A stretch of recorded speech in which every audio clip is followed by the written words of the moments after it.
cordial bienvenida a Roberto Álvarez, abogado y es embajador dominicano ante la Organización de Estados Americanos, consultor y sobre todo un ciudadano que se ha dedicado al servicio exterior y a la participación de República Dominicana en todos estos escenarios que ameritan de un cuerpo diplomático de carrera. Se te olvida una cosa, Roberto fue funcionario de la discutida Comisión Interamericana de Derechos Humanos, funcionario dentro de la comisión, no representante del país, sino funcionario de la comisión. Abogado de planta. Abogado de planta, usted fue de la gente que no investiga. Hace varias décadas ya. Sí. De la gente que no investiga. Que no investiga porque la comisión, dijo el canciller que tenía el problema de que hacía pronunciamientos sin suficiente investigación. Bueno, yo te voy a ser sincera, cuando yo escuché eso, lamenté mucho escucharlo porque cuando la comisión que vino al país a estudiar el caso de los desnacionalizados rindió el informe, nosotros fuimos parte del público que se paró a aplaudir la calidad y el contenido de ese informe. Pero vamos, antes de empezar con este tema del servicio exterior en el país, vamos a escuchar de un ex embajador de República Dominicana ante la Organización de Estados Americanos su balance de lo que fue la asamblea celebrada en el país. Celebramos una en el 2006 y 10 años después tuvimos otra. Es decir, República Dominicana ha sido muy activa en celebrar asambleas. Líder en asamblea de la OEA en la última década. Bueno, mira, balance de la Asamblea General yo creo que es en general positivo. Se adoptaron varias declaraciones y resoluciones importantes, entre ellas una que tenía 17 años siendo discutido dentro de la OEA, que era la Declaración Americana de los Derechos de los Pueblos Indígenas. Muy importante, y aquí estaban presentes varios líderes importantes de pueblos aborígenes de las Américas. Y tuvo 17 años ahí. 17 años siendo Lenta, discutida. Bueno, eran los mismos líderes de los grupos, porque recuerda, Juan, esto no solamente cubre a los indígenas, digamos, de Centroamérica, sino también incluye hasta los de Canadá, Estados Unidos. Entonces hay agendas muy diversas. Brasil, que hay indígenas también, todavía. Donde hay. Entonces eso fue uno... Sin embargo, los bancos multilaterales que están constituidos por estados han adoptado resoluciones muy importantes con relación a los pueblos indígenas. Ahí tú ves una doble rasero. Pues exactamente. Ahora por lo menos hay... pero unas normas que puedan ser objetivas, que puedan ser enfocadas. Pero además es para reconocer derechos internos en cada país. Ya ahora hay un acuerdo común en las Américas sobre cómo proceder en ciertos aspectos, como las tierras ancestrales, por ejemplo, ciertos derechos, ¿no?, incluyendo la justicia en las Américas. Pero hubo varias otras resoluciones de importancia en la Asamblea General. Naturalmente, el tema que predominó fue Venezuela.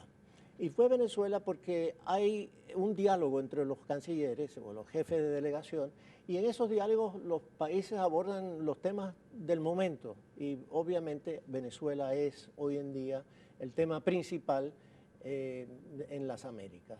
Y de ahí salió pues tanto una invitación a los expresidentes Zapatero, Fernández y Torrijos, que están interviniendo en este diálogo en Venezuela, y así como también la sesión del Consejo Permanente, que va a ser el jueves, para tratar la convocatoria del Consejo bajo la Carta Democrática Interamericana para considerar la situación de Venezuela.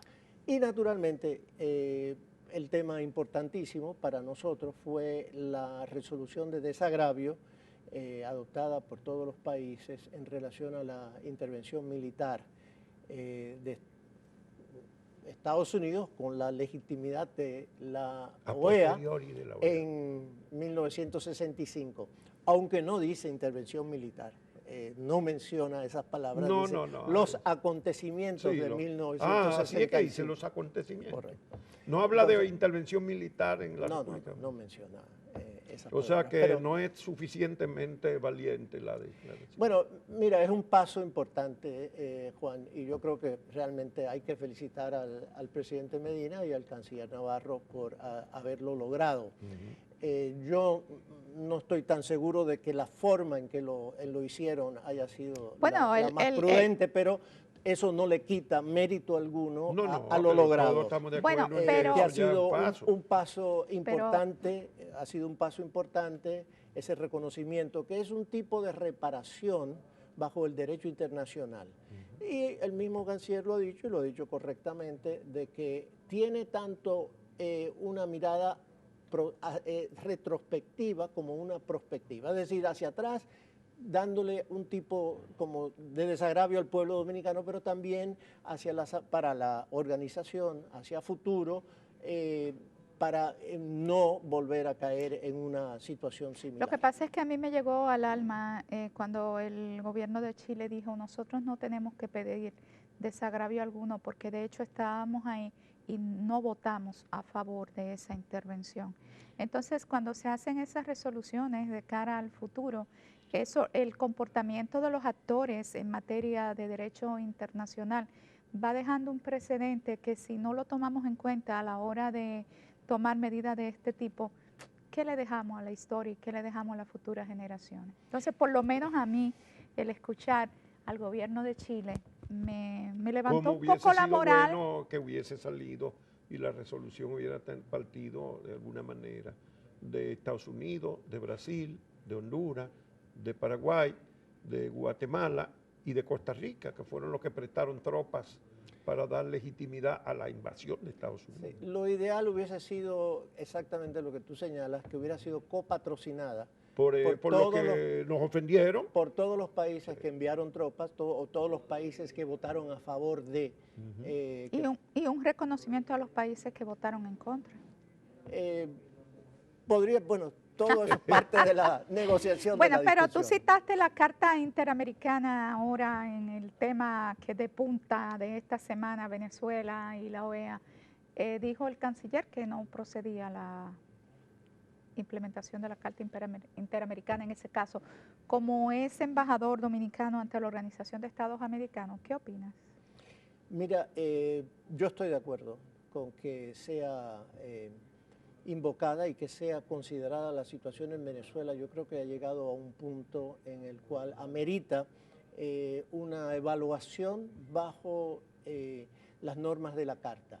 No es para expulsar a Venezuela, eso es un error, eso de que se menciona corrientemente, de que ese es el objetivo. No, es para evaluar si bajo la Carta, las normas de la Carta, se están cumpliendo con los requisitos que se espera de cualquier democracia: separación e independencia de poderes, un poder judicial también independiente, pero un poder legislativo independiente que pueda legislar, que pueda designar miembros, ya sea de la judicatura o de cualquier otra rama, y que no esté recibiendo lo que yo considero hoy en día es un acoso del Poder Ejecutivo y está limitándolo en sus funciones. Pero bueno, eso sería exactamente el proceso que yo creo que debería llevarse a cabo dentro del marco de la Carta Democrática y en el Consejo Permanente de la OEA. La negación al referendo aprobatorio o desaprobatorio del gobierno se inscribiría en una violación de la Carta Interamericana Democrática Interamericana. Yo no he escuchado que el gobierno esté prohibiendo el revocatorio. Lo que está haciendo es tomando medidas para retrasarlo.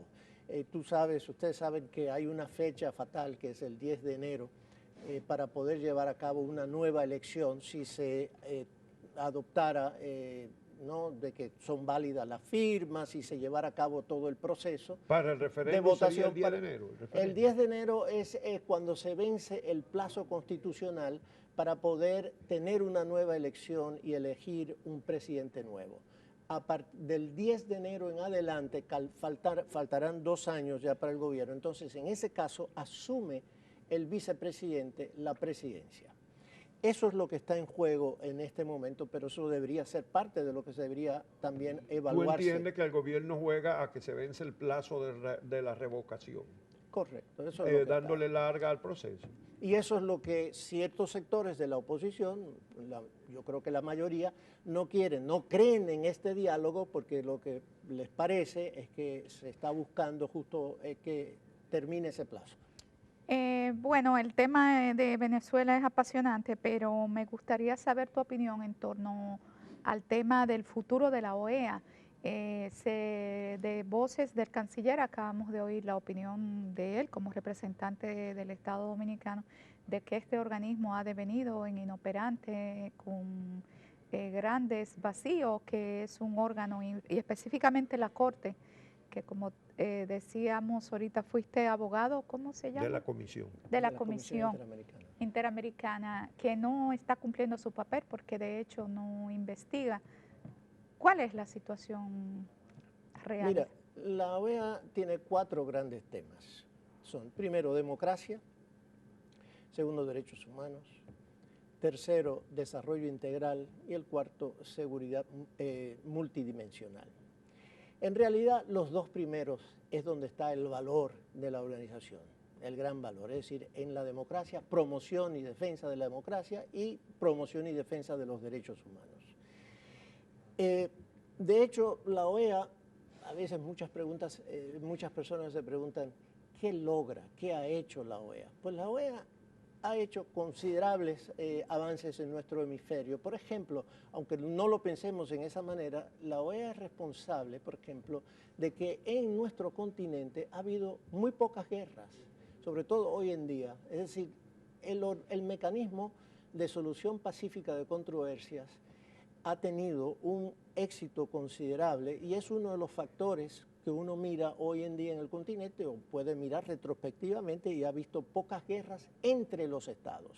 La última fue Ecuador, Perú, hace como 15 años. Último, Conato, no guerra, conato, fue sí. la intervención de Colombia en Ecuador en el 2006, Colombia, Ecuador. con el campamento guerrillero Sí. de Efraín Reyes, ¿no? Que bombardeó y mató a una serie de personas, pero que no llega a ser un Pero conflicto. antes de eso hubo uno entre Ecuador y Perú, creo exacto, por conflictos sobre todo territoriales. Sí. Entonces ese es un tema de gran importancia. Otro ha sido el avance de los derechos humanos. Y la Comisión Interamericana, en ese sentido, que por cierto, la situación en República Dominicana en el 1959 fue un factor fundamental para la creación de la Comisión Interamericana de Derechos Humanos en la 5ª reunión de consulta en Santiago de Chile.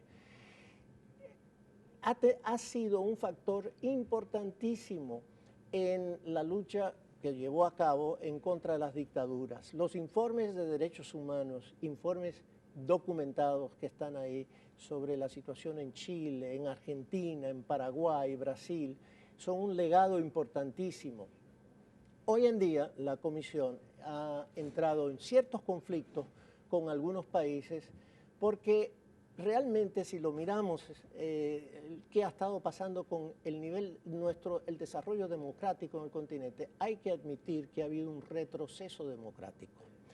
Y hoy en día hay muchos países, entre los cuales se encuentra el nuestro, los gobiernos de nuestros países, que no desean que una comisión internacional, en este caso la Comisión Interamericana, esté mirando y enfocando detenidamente ciertos aspectos que son muy conflictivos internamente, como en nuestro caso la cuestión de la nacionalidad de los descendientes de extranjeros. Bueno, está eso, en el caso mexicano acaba de tener una confrontación con esa comisión en los últimos meses por la investigación de la desaparición de los 43 estudiantes normalistas del estado de Guerrero. Pero fue el gobierno mexicano quien invitó a la Comisión Interamericana de Derechos Humanos. Y aprobó la constitución de una comisión multidisciplinaria internacional para investigar.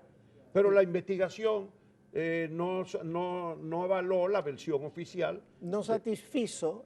No satisfizo la expectativa del gobierno de que le iban a dar la bendición a la versión oficial. Y entonces la comisión ahora es imprudente.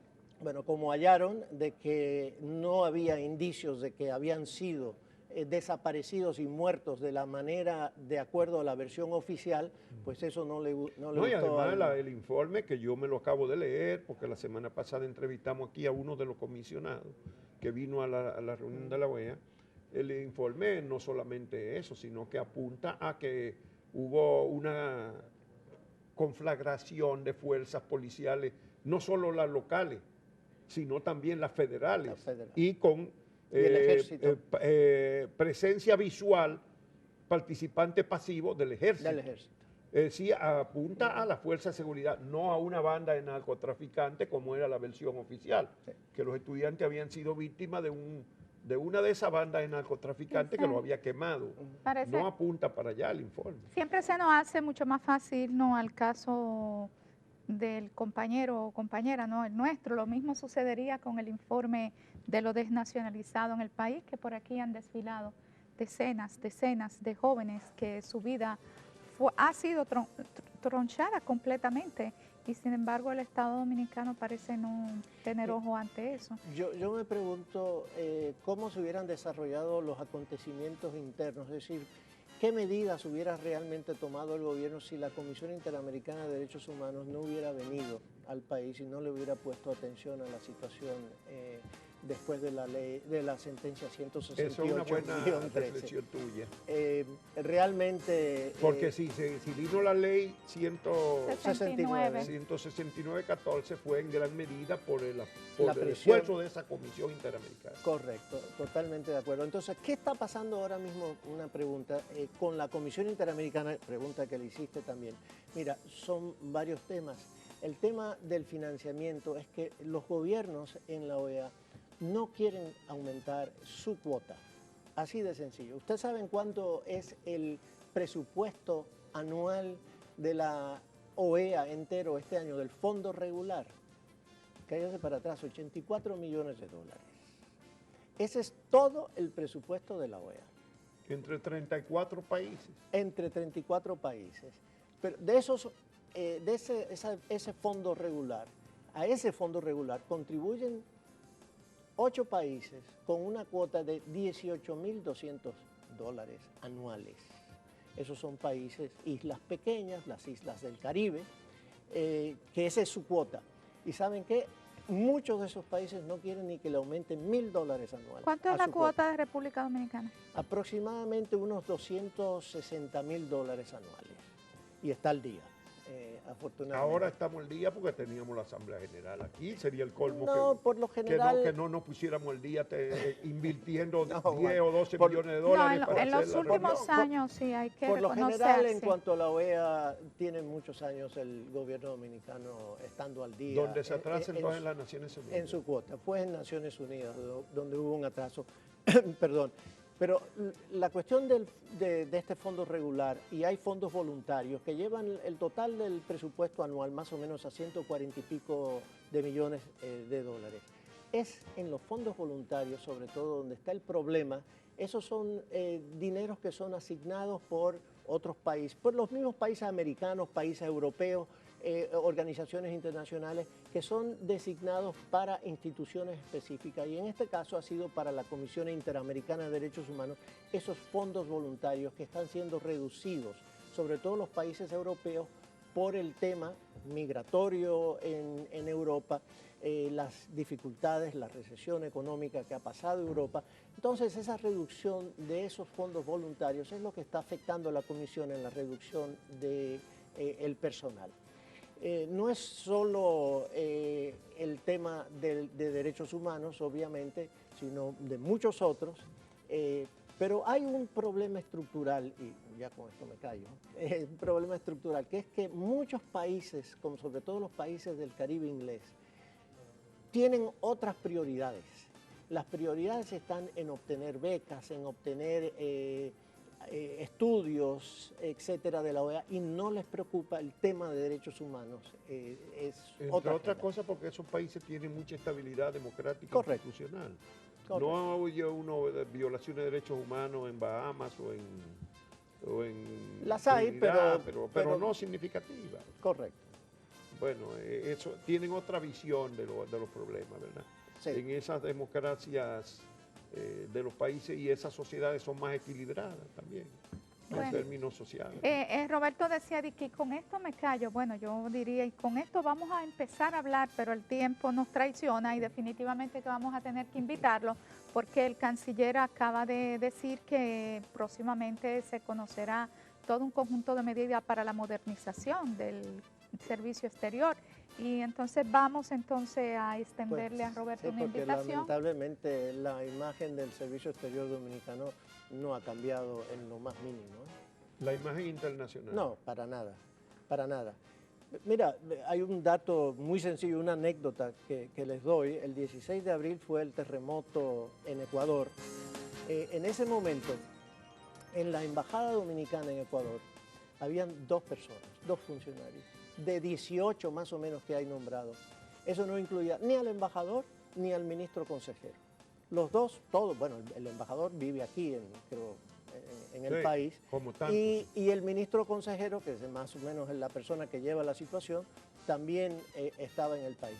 Ninguno querían regresar, ninguno querían ir, tuvieron que mandar, todos estaban aquí en cuestiones políticas en ese momento. Estábamos en campaña, Roberto. Esa es la situación, Bueno. la realidad. Muchas gracias al doctor Roberto Álvarez, ex embajador de la Nación Dominicana ante la Organización de Estados Americanos y ex funcionario, abogado fue de la Comisión Interamericana de Derechos Humanos, experto en relaciones exteriores, fue autor de un magnífico programa de relaciones exteriores, uno de los autores, ¿verdad?, coordinador de esa comisión que presentó el Partido Revolucionario Moderno en esta campaña electoral. Te felicito, Roberto. Gracias. Yo me tomé el trabajo de leerlo completo y es un magnífico documento que ojalá la Cancillería Dominicana pudiera revisarlo, porque hay muchísimas cosas concretas que pudieran darse para avanzar en las relaciones exteriores del país. Muchísimas gracias a todas y todos ustedes por la compañía de este lunes.